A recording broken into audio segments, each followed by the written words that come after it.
besito. Otro besito, Ana.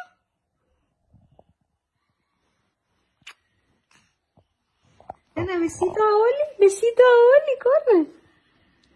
Besito. Otro. Esta história não é apenas comovente, é assombrante. O que está prestes a ouvir envolve um pai que se transformou de um progenitor amoroso num assassino frio e calculista. As suas vítimas? As próprias filhas, Olivia, de 6 anos, e Ana, de apenas 1. Duas meninas brilhantes e risonhas que confiavam nele completamente, até ao último momento. Na noite de 27 de abril de 2021, a mãe das meninas, Beatriz Zimmermann, acenou-lhes ao despedir-se quando foram buscadas para uma visita de rotina com o pai. Apenas algumas horas depois, recebeu um telefonema que destruiria o seu mundo. Nunca mais voltarás a ver as meninas, nem a mim. Essa foi a última coisa que ouviu dele. Ninguém sabia ainda o que tinha acontecido. Ninguém poderia imaginar o horror que se desenrolava por detrás de portas fechadas. Mas, nos dias que se seguiram, as águas calmas em torno da ilha espanhola de Tenerife começariam a revelar os seus segredos mais terríveis.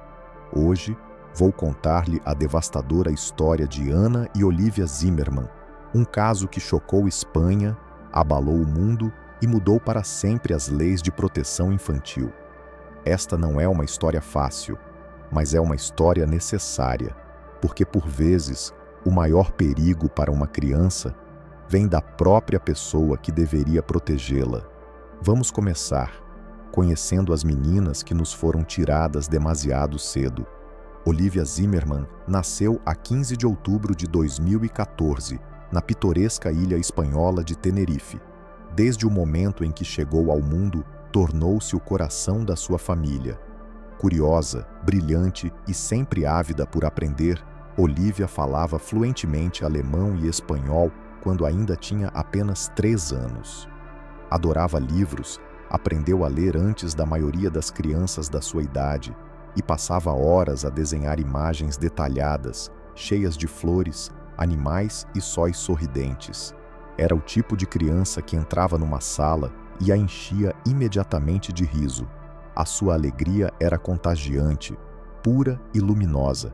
O que mais gostava de fazer no mundo? Ler histórias à irmã mais nova e molhar os pés no mar pouco antes do pôr do sol. E depois chegou Ana. Nascida a 10 de abril de 2019, Ana era a faísca mais suave e pequena de luz. Um bebé com grandes olhos castanhos e bochechas rechonchudas. Era a personificação da doçura e da delicadeza. Adorava Olivia, estendendo sempre os braços para ela, rindo-se sempre que a irmã lhe cantava em 2 línguas. Olivia, por sua vez, assumiu o papel de irmã mais velha com uma ternura instintiva. Dava-lhe de comer, brincava com ela e inventava canções de embalar tolas que só as duas compreendiam. Eram inseparáveis. Os vizinhos viam-nas frequentemente de mãos dadas, a caminhar pela costa com a mãe, Olivia a lançar pedrinhas ao mar, enquanto Ana dava passinhos cambaleantes ao seu lado, apontando para os pássaros e rindo com entusiasmo. O laço entre elas era inquebrável, inocente, intocado pela escuridão do mundo. Para o mundo exterior, eram apenas 2 meninas num lugar bonito, a viver uma infância simples e feliz. Mas ninguém, nem sequer a mãe, podia prever que aquele riso seria em breve silenciado e que os seus nomes ficariam para sempre gravados no coração de uma nação. Não foram apenas vítimas de uma tragédia. Eram irmãs, melhores amigas e 2 pequenos sóis cuja luz foi roubada demasiado cedo. A seguir, veremos o mundo de onde vieram e as fissuras que começaram a surgir numa família outrora inteira. À primeira vista, a família Zimmermann-Guimeno parecia saída de um postal. Beatriz Zimmermann, natural da Alemanha, apaixonou-se por Tomás Guimeno, um jovem nascido em Tenerife, quando ainda eram adolescentes. Durante algum tempo, a vida em comum parecia idílica. Passeios ao sol junto ao mar, 2 filhas lindas, e o ritmo sereno de uma vila costeira a envolvê-los. Beatriz dedicava-se por completo às filhas. Era carinhosa, atenta e extremamente protetora. Tomás, um homem que trabalhava no mar, passava longos períodos fora, mas parecia adorar as filhas quando estava em casa. Para os de fora, eram a imagem perfeita de uma jovem família feliz. Mas por trás dessa calma, a tensão estava a crescer. No início de 2020, pouco depois do primeiro aniversário de Ana, começaram a surgir as primeiras fissuras. Tomás tornou-se cada vez mais controlador, distante, irritável, sujeito a mudanças de humor imprevisíveis. Deixou de falar com ternura. Em vez disso, cresceu nele um ressentimento profundo, especialmente em relação a Beatriz. A relação deteriorou-se rapidamente. O que precipitou a ruptura final foi algo dolorosamente comum. Beatriz conheceu outra pessoa. No início de 2021, iniciou uma nova relação, baseada em confiança e respeito mútuo, algo que há muito deixara de existir com Tomás. Para Tomás, isso não foi apenas uma desilusão, foi uma humilhação. Não conseguia aceitar que Beatriz tinha seguido em frente. Amigos recordariam mais tarde comentários perturbadores que ele fizera. Ela vai arrepender-se.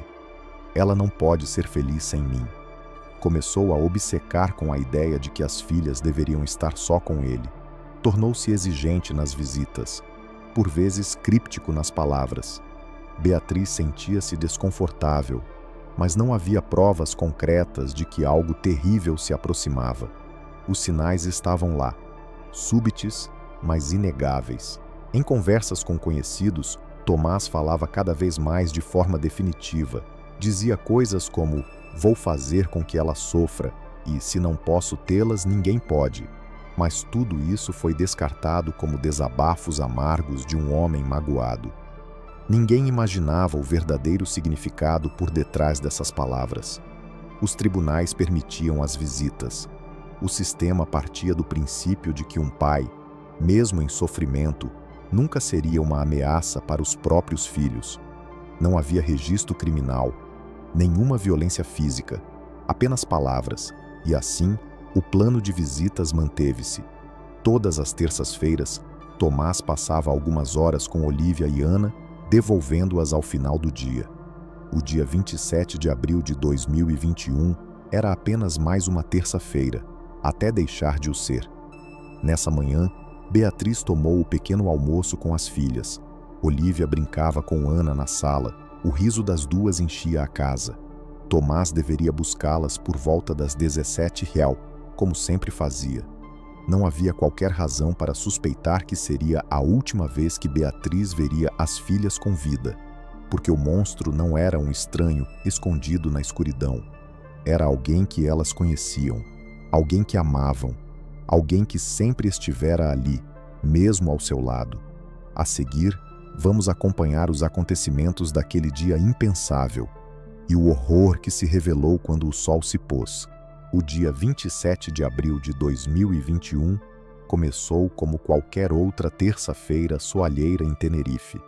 Beatriz tomou o pequeno almoço com as filhas na sua casa modesta. Olívia coloria a mesa a cantarolar uma música baixinho, enquanto Ana andava pela casa agarrada ao seu peluche preferido. Nada de estranho, nada de sombrio, apenas mais um dia comum. Às 17h, Tomás chegou para a visita agendada. As meninas, alheias a qualquer tensão entre os pais, receberam o pai com entusiasmo. Testemunhas viram-nas entrar no carro, Ana presa na cadeirinha de bebé, Olívia sentada ao lado, a sorrir e a acenar à mãe. Beatriz ficou à porta, a ver as filhas desaparecerem ao fundo da rua, sem suspeitar que seria a última vez. Tomás deveria devolvê-las ao fim do dia. Esse era o acordo. Mas em vez de levá-las para jantar ou passear, conduziu até a sua casa, na vila vizinha de Igueste de Candelaria. Foi ali que o horror começou. Por volta das 19h, Tomás deu às filhas relaxantes musculares, sedativos para as fazer adormecer. Eram crianças, confiantes, vulneráveis, totalmente inocentes. Os medicamentos fizeram-nas adormecer rapidamente, sem resistência. Depois, no silêncio da sua casa, sem ninguém por perto para o impedir, Tomás matou as filhas. Primeiro Ana, depois Olívia.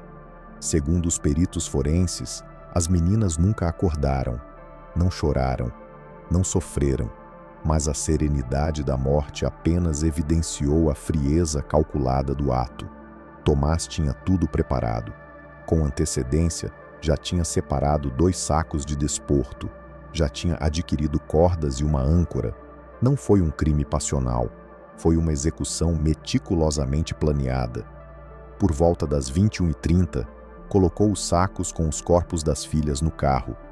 Pouco depois, chegou à Marina de Santa Cruz de Tenerife. Funcionários do porto recordaram mais tarde tê-lo visto a carregar sacos pesados para o barco. Os movimentos eram calmos, precisos, como alguém a cumprir o passo final de um plano ao qual já se tinha entregado há muito. Às 22h, Tomás fez um telefonema arrepiante a Beatriz. Nunca mais vais ver as meninas, nem a mim. Beatriz ficou em choque. Ao início pensou tratar-se de mais uma tentativa cruel de chantagem emocional, mais um acesso de ciúmes. Mas havia algo diferente no tom, plano, frio, definitivo. Ligou e voltou a ligar, mas ele não atendeu. E quando as horas passaram sem sinal das filhas, o pânico instalou-se. Às 23h, Beatriz contactou a polícia local. Inicialmente, trataram como um desentendimento familiar, um atraso na entrega, um pai a ultrapassar os limites. Mas quando souberam da chamada e perceberam que Tomás já não podia ser contactado, soaram os alarmes. Entretanto, no mar, Tomás desaparecia na escuridão da noite. As câmaras de segurança do porto registraram a embarcação a dirigir-se para o oceano aberto. Mais tarde, os investigadores concluíram que ele terá lançado os sacos, amarrados às âncoras, nas águas profundas, a mais de 1000 metros de profundidade. Nunca mais foi visto. Na manhã seguinte, 28 de abril, o barco foi encontrado à deriva perto da costa de Puerto de Guímar. No interior, as autoridades encontraram vestígios de sangue, uma cadeirinha de bebê e objetos pessoais. Mas não havia sinal de Tomás, nem de Ana, nem de Olívia. O mar engolira tudo. Durante dias, Beatriz agarrou-se à esperança. Talvez tivesse sido uma encenação. Talvez estivessem vivos, algures. Talvez... Mas a 29 de abril, a esperança começou a desvanecer. A cadeirinha de bebê de Ana apareceu a boiar no oceano. Era um símbolo de fim, um assento de criança, sem a sua pequena ocupante, a flutuar sozinho no frio Atlântico. Mesmo assim, Beatriz recusou desistir. Durante 45 dias, lutou, exigiu buscas em grande escala no fundo do mar, implorou às autoridades, falou à imprensa, pediu ao mundo que não esquecesse as filhas. O horror do que Tomás fizera já não era apenas uma tragédia familiar, estava a tornar-se um pesadelo nacional, e em breve o mar devolveria um dos seus segredos. Desde o momento em que o barco de Tomás foi encontrado à deriva, a Guarda Civil espanhola soube que não estava lidando com um simples caso de custódia. A descoberta de vestígios de sangue, junto com a cadeirinha infantil e seus pertences pessoais, pintava um retrato aterrador. E mesmo assim, não havia corpos, nenhuma confirmação oficial, nenhum encerramento. Beatriz recusou-se a ficar parada. Impulsionada pelo instinto de mãe e pelo peso de uma perda indescritível, ela exigiu ação. Concedeu entrevistas, realizou coletivas de imprensa, escreveu a autoridades públicas. Suas filhas não desapareceriam em silêncio. Se o mar as havia levado, então o mar teria que devolvê-las. Em poucos dias, a Espanha iniciou uma das buscas oceânicas mais complexas de sua história. O governo mobilizou o Ángeles Alvarinho, um navio oceanográfico de última geração equipado com sonar e drones subaquáticos capazes de escanear profundidades de até 1000 metros. Durante 45 dias, o navio vasculhou o fundo escuro e gelado do Atlântico, enfrentando correntes instáveis e ravinas submarinas. A nação inteira acompanhava. Atualizações dominavam os noticiários. Vigílias com velas foram realizadas. Murais de Ana e Olívia surgiram por toda a Espanha. Beatriz estava lá, todos os dias no porto, os olhos fixos no horizonte, recusando-se a aceitar o que mais temia.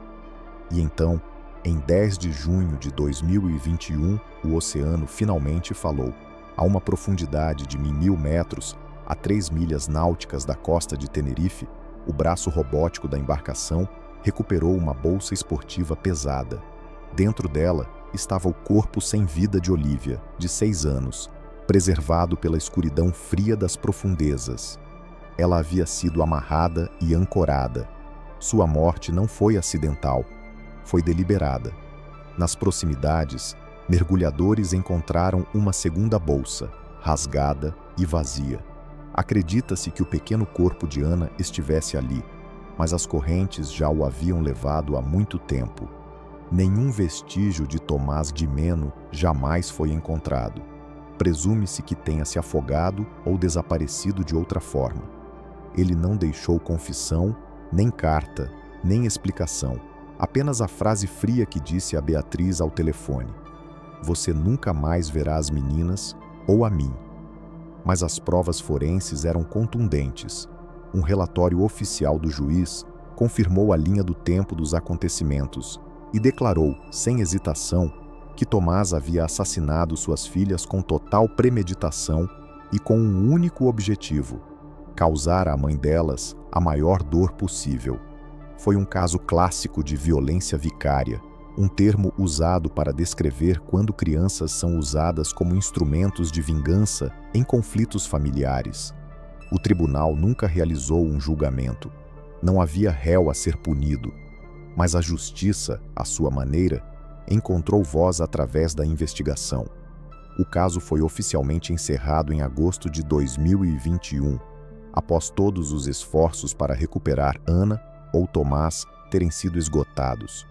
O custo da operação ultrapassou 1 milhão de euros, mas ninguém questionou. Porque a vida de uma criança não tem preço. Beatriz não parou por aí. Ela entrou com um pedido legal para remover o sobrenome de Tomás das certidões de óbito das filhas. Recusou-se a permitir que o nome do assassino permanecesse ligado à memória delas. E o tribunal concordou. Ana e Olívia não seriam lembradas como vítimas de um homem. Seriam lembradas simplesmente como Ana e Olívia, duas irmãs que ainda deveriam estar aqui. A busca por justiça havia terminado, mas a luta por mudança estava apenas começando. A morte de Ana e Olívia Zimmermann despedaçou mais do que apenas uma família. Ela ultrapassou os limites do luto privado e invadiu o coração público da Espanha, despertando todo um país para a epidemia silenciosa da violência doméstica e para o perigo oculto que as crianças podem enfrentar, até mesmo nos braços de seus próprios pais. A notícia da descoberta espalhou-se como fogo. Horas após o anúncio de que o corpo de Olívia havia sido recuperado, vigílias espontâneas começaram a se formar em várias cidades. Multidões reuniram-se em praças, acendendo velas, segurando fotos das meninas, muitas com a mesma mensagem escrita em cartazes de papelão: "No mais violência vicária. Chega de violência vicária." As pessoas choravam abertamente, mães segurando seus filhos com mais força, pais parados em silêncio atônito, incapazes de compreender como um pai poderia ultrapassar tal limite. O primeiro-ministro da Espanha, Pedro Sánchez, expressou publicamente suas condolências e classificou o crime como um horror além da compreensão. A rainha Letícia da Espanha divulgou um raro comunicado pessoal, condenando o ato e elogiando a força de Beatriz. Mas palavras não eram suficientes. O povo exigia mudança. Milhares foram às ruas, não apenas para lamentar, mas para protestar. Manifestações eclodiram em Madrid, Barcelona, Sevilha, Valência e outras cidades. Os slogans eram uníssonos: "Protejam nossas crianças." Ouçam os sinais de alerta. Nenhuma criança deve ser usada como arma. Isso não foi apenas um crime, foi um acerto de contas. Durante décadas, as leis de violência doméstica na Espanha focaram principalmente em vítimas adultas. O caso Zimmermann expôs uma lacuna perigosa, a suposição de que um pai, especialmente um homem, não poderia representar ameaça aos próprios filhos apenas por laços de sangue. Beatriz, mesmo em meio à dor, tornou-se uma voz pela mudança. Ela falou à imprensa não apenas como mãe, mas como defensora.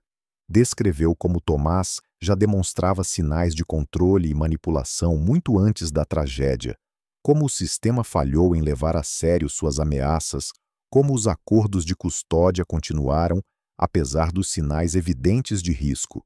Em suas palavras, ele não queria a guarda, ele queria me ferir, e usou nossas filhas para isso. Dessa dor surgiu política pública. Parlamentares aceleraram reformas nas leis de proteção infantil em casos de custódia. O conceito de violência vicária passou a ter reconhecimento legal.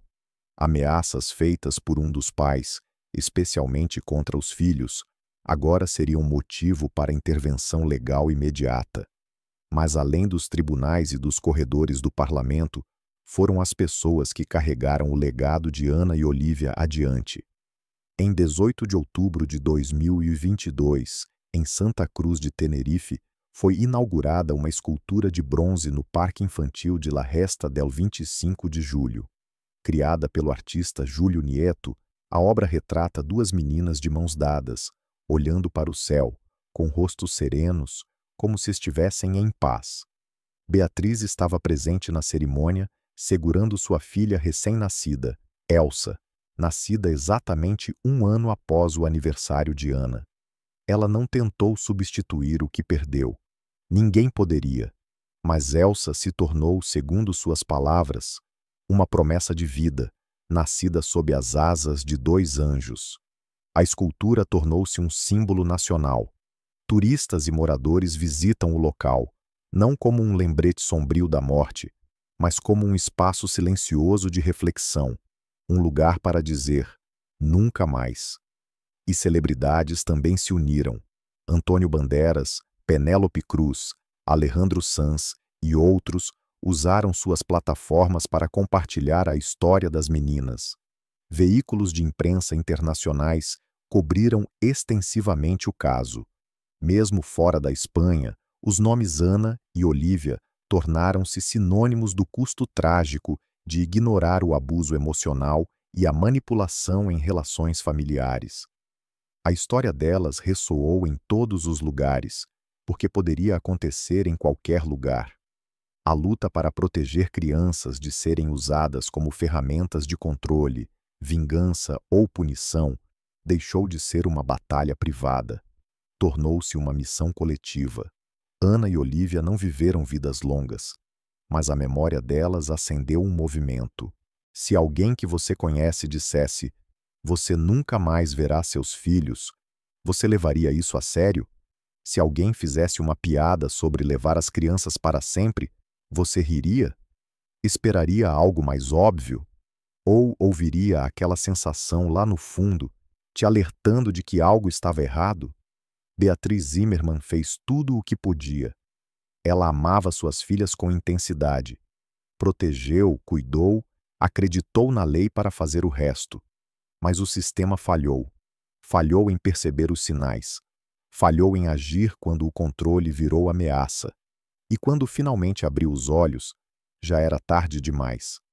Ana e Olivia Zimmermann não eram apenas duas menininhas de uma ilha na Espanha. Elas se tornaram símbolos da inocência perdida, do amor traído e das formas silenciosas como o mal pode se esconder diante de nossos olhos. Elas deveriam estar correndo pelo parque hoje. Deveriam estar segurando a mão da irmãzinha. Deveriam ter crescido, mas não cresceram. E mesmo assim, a história delas mudou o mundo. Fez governos se moverem, fez famílias conversarem, fez todos nós pararmos para olhar mais de perto os rostos que achávamos conhecer. Hoje, Uma escultura de duas meninas repousa silenciosamente à beira-mar. Mas o verdadeiro memorial delas não é de bronze. Ele vive nos corações de milhões que continuam carregando essa história adiante. Então, se você se comoveu com Ana e Olivia, não deixe que isso seja apenas mais um vídeo. Compartilhe a história delas. Fale quando algo parecer errado. Proteja as crianças ao seu redor, não apenas com amor, mas com vigilância, porque às vezes os monstros não se escondem nas sombras. Eles se sentam à mesa de jantar, sorriem na saída da escola, seguram mãos pequeninas em uma tarde de terça-feira. E a menos que a gente escolha enxergá-los, enxergar de verdade, pode ser que só percebamos o perigo quando já for tarde. Muito tarde. Ana e Olivia, dois anjos que nunca tiveram a chance de crescer, mas que mudaram o mundo com as vidas que não conseguiram terminar. Que seus nomes jamais sejam esquecidos.